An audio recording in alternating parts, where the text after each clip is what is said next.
Assalamualaikum warahmatullahi wabarakatuh. Berikut ini adalah tanggapan dari Gus Wafi terkait soal tes DNA dan Mama Gufron. Tontonlah videonya sampai selesai biar tidak gagal paham.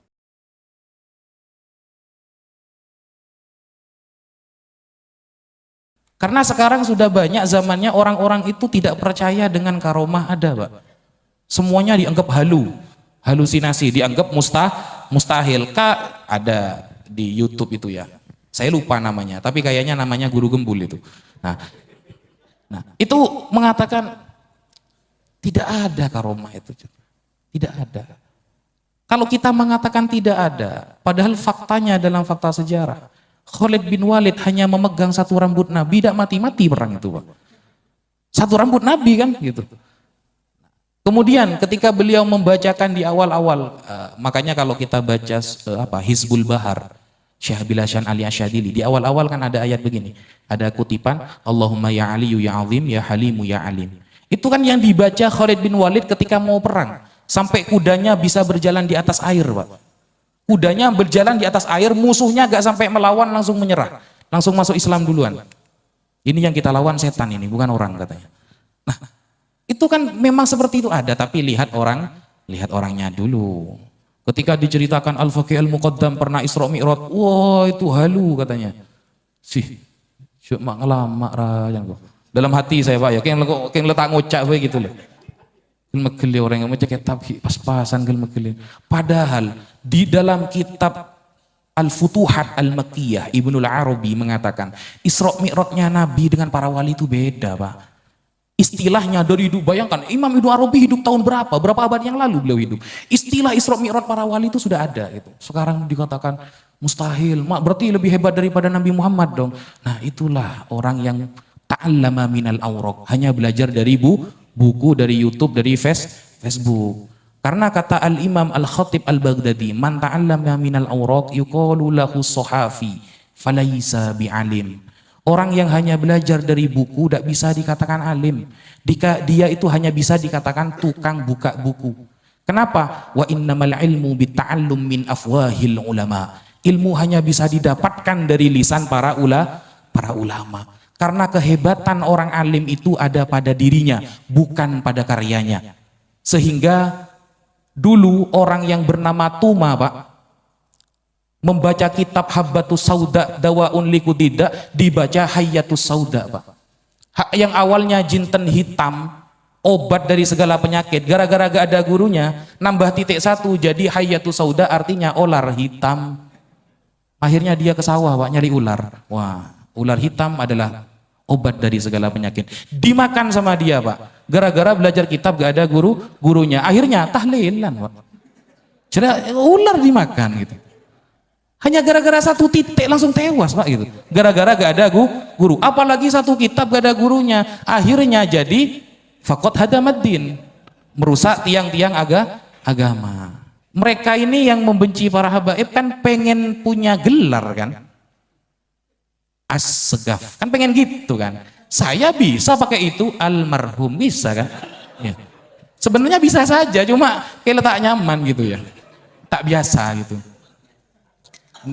Ya kan ngejar gelar itu kan, makanya sampai ambisi lah ya, sampai ambisi gitu. Yang dikejar kan itunya di belakangnya itu. Padahal andaikan mereka pakai kan bisa juga sebenarnya. Al-Atos geli ya. Ya. Atena geli kabeh. Ya, jadi seperti itulah kira-kira. Sehingga memang kata sahabat Abdullah bin Mas'ud itu, manistanna falyastanna biman qad mata fa innal hayya la tu'manu bihil fitnah. Kalau mau ikut ulama, ikut yang sudah wafat, karena yang hidup belum tentu aman dari fitnah. Jadi kalau mau ikut ulama itu yang sudah wafat, Imam Nawawi Banten, Syekh Hasyim Asy'ari, Kiai Maimun Zubair, Kiai Khalil Bangkalan, Kiai Nawawi Sitogiri, yang sudah wafat itu sudah aman dari fitnah. Ikuti pendapat mereka. Itu kata sahabat Abdullah bin Mas'ud. Ya. Sehingga kalau kita sekarang bingung, kiai ini bilang A, kiai ini bilang U, yang ikut yang mana? Kata Rasulullah, fa idza ra'aitum ikhtilafan katsira fa 'alaikum bisawadil a'dham. Kalau kalian melihat perbedaan yang banyak, ikuti yang mayoritas. Mayoritas para ulama, maksudnya para ulama sejak dulu. Kalau kita bingung mau ikut siapa, maka ikuti yang mayoritas para ulama dulu. Maka karena kenapa? Kata Nabi itu inna ummati lan tajtami ala dhalalah. Umatku tidak akan pernah bersepakat pada kesesatan.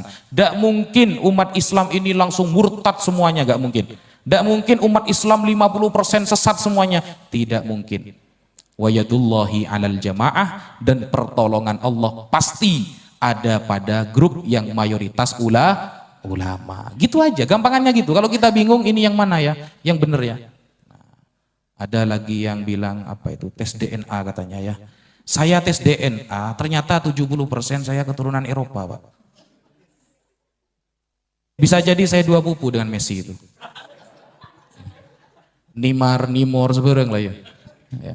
Jadi kan mereka ini, tapi dalam hati saya ini saya sedang apa ya, menghadapi orang-orang yang sangat keren sebenarnya, keren.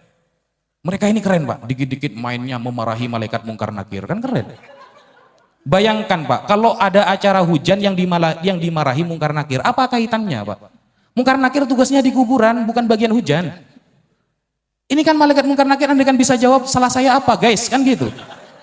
Bagian saya kuburan bukan hujan gitu loh. Tidak sesuai dengan tupoksinya kan gitu. Kalau acara hujan yang saya kejar adalah mungkar nakir. Duh, kasihan malaikat kata saya. Yang lain pengen masuk surga, dia malah pengen jaga neraka, kan keren. Ya. Yang lain itu udah ada syafaati lil kabair min ummati kata Rasulullah. Syafaatku bagi para pendosa besar dari kalangan umatku. Semuanya pengen masuk surga. Lah ini malah pengen sip-sipan sama malaikat Malik, jaga neraka. Ya. Ini kan keren mereka ini. Sehingga wajar ketika muridnya itu nolak semua ulama sedunia. Karena gurunya saja malaikat yang ditolak gitu. Jadi sanadnya sambung ini sudah. Ya. Kalau gurunya level ulama, muridnya level malaikat, muridnya level para ulama, semuanya ditolak. Ya tidak apa-apa sih, enggak apa. Makanya orang-orang keren seperti ini tidak bisa dilawan itu. Ya. Yang asli itu memang ada cap badaknya memang. Ini sampai saya tidak bisa ceramah, Beb. Makanya ya gini sudah, Beb ya. Sehingga apa namanya itu ya. Kalau kita ingin selamat, ya seperti itu, ikuti para ulama dulu. Saya agak lagi, Mas Beb. Ya Allah. Ya, begitu. Saya dulu memang kaget, tidak nyangka kalau semua ini pasti akan terjadi, sebenarnya tidak menyangka. Seperti menabrak hadis mutawatir begitu. Pikiran saya dulu itu seperti menabrak hadis mutawatir. Bayangkan sekelas hadis sahih saja. Hadis sahih itu syaratnya kan ada 5. 1 ittisalus sanad. Sanadnya harus sambung. Saya dapat riwayat ini dari guru saya dari guru saya. Yang kedua adalah adalatur rawi. Yang ngomong harus orang yang terpercaya. Malakatun tahmilu ala mulazamati taqwa wal muru'ah. Jadi orangnya memang benar-benar selalu menjaga dirinya dari kemaksiatan. Yang ketiga ad-dhabt, cekatan, cerdas di atas rata-rata. Yang keempat tidak terjadi syad, tidak boleh bertentangan antara dia dengan gurunya. Yang kelima tidak terjadi illat. Bayangkan, kelima syarat hadis sahih ini fokus kepada orangnya. Makanya lucu ketika sekarang ada orang, mana kitab sezamannya? Apa orang ini kata saya? Ya, sekelas hadis sahih aja tidak nanya manuskrip gitu. Yang ditanyakan adalah kredibilitas, kekuatan, keahlian orangnya. Dari 5 syarat itu loh. Hadis ini Pak, jauh levelnya di atas fikih. Fikih kalau nggak pakai hadis tidak bisa. Fikih semuanya itu harus bersumber dari hadis. Dengan ijtihad para ulama. Sekelas hadis saja tidak pernah mengatakan mana kitab sezamannya. Ayo, pelengan nggak ada jawabannya. Wah, memang metodenya ada gitu. Saya tanya saya ada gitu. Yang ditanyakan yang tidak ada. Wajar masalah hujan yang dimarahi malaikat mungkar nakir. Tidak pernah nyambung memang ngomongnya gitu. Ya. Kalau hadis saja tidak pernah nanya manuskrip, ngapain nanya manuskrip? Kan seperti itu kan, fitnah mereka ini kan, seolah-olah ilmiah itu. Kemarin Syekh Ali Jum'ah sudah bilang, qad ajma'atil ummah, kan keren. Ya. Syekh Ali Jum'ah kawan. Syekh Ali Jum'ah ini kan kelasnya sudah kelas dunia kalimatnya itu. Dibantah sama Ibnu Sarman ini. Gitu. Dibantah apa? Begini, la yadhkuru fi kitab fi zaman hadza wa hadza. Duh, minta tapuk colon dan kelin. Sekelas Ali Jumat tanya kayak gitu loh. Jek ngacar apa janggo. Iya. Iya, kita mau ngelawan orang itu kan ngaca sedikit gitu loh. Kalau kelasnya sandal swallow jangan lawan karfil. Iya. Jangan. Memang kita sebagai orang Islam ya, sandal swallow yang dibawa ke masjid lebih baik daripada karfil yang dibawa ke diskotik memang. Tapi kalau kelasnya sudah beda, janganlah gitu. Mikir. Sekelas kampung, di kampungnya saya datang ke kampungnya itu. Datang saya. Saya tanya, kenal? Enggak kenal katanya. Jarang kering kampung Tibita kenal gitu. Itu yang jualan-jualan di dekatnya rumahnya dia itu saya tanyakan, kenal? Enggak ada kenal. Panjelanan sarman nongko. Ya, jadi ya seperti itu. Nah, seperti itu. Kalau ikuti ulama yang sudah wafat, insya Allah kita selamat. Tidak usah macam. Kata Sayyidina Ali tadi itu di awal-awal itu, kalau mencaci Abu Bakar dan Umar saja dia akan sulit bertaubat. Apalagi yang dihujat adalah cucu Rasulullah Sallallahu Alaihi Wasallam. Demikianlah penjelasan dari Gus Wafi terkait soal nasab DNA dan lain-lain. Sekian dulu video kali ini. Terima kasih.